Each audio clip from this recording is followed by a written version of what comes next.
Imagine you're at the grocery store, just trying to grab a few things for dinner.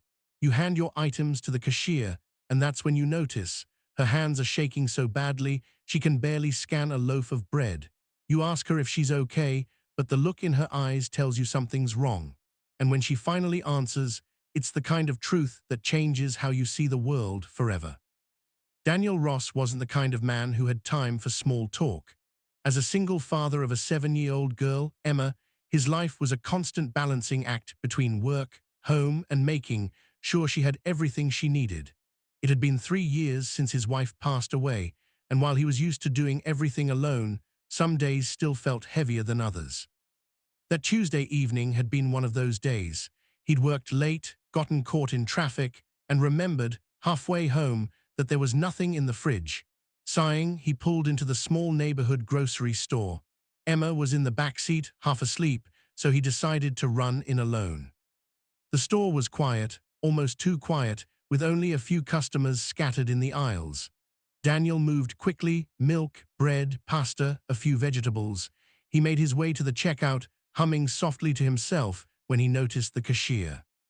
She was young, maybe early 20s, wearing a faded store uniform and a name tag that read Sarah. At first, he didn't think much of it, but as she began scanning his items, Daniel's eyes caught the slight tremor in her hands. It wasn't just nervousness. Her fingers were struggling to hold onto the items without dropping them.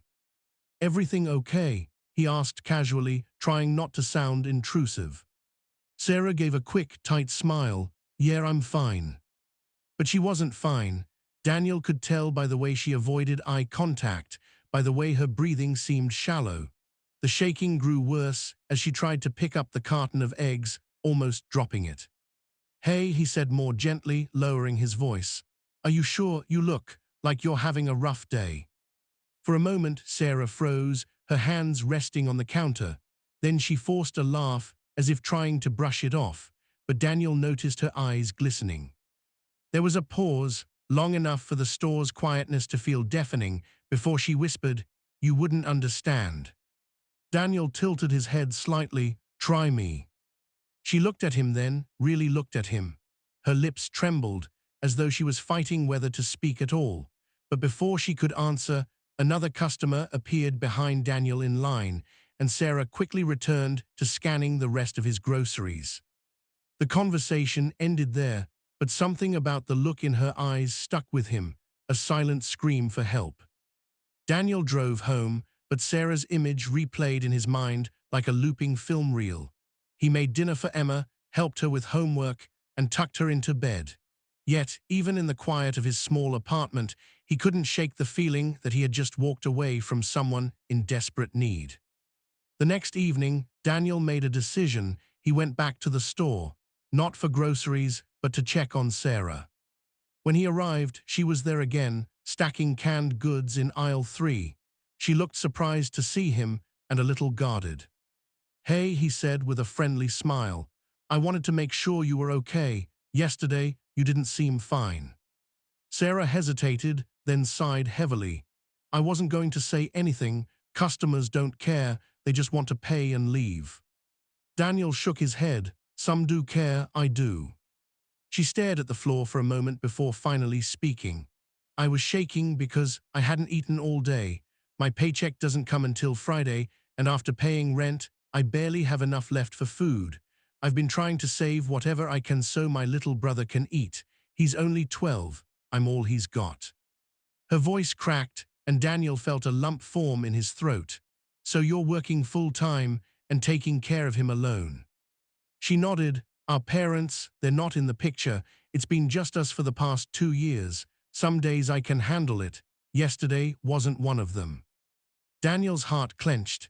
He had been in her shoes, alone, trying to be strong for someone who depended on you, and he knew what it felt like when the weight got too heavy. Without thinking, he said, "Come with me, just for a few minutes." She looked hesitant, but he reassured her, "I'm not going to hurt you, I promise." 10 minutes later, they were in the grocery aisle, filling a cart with enough food for 2 weeks.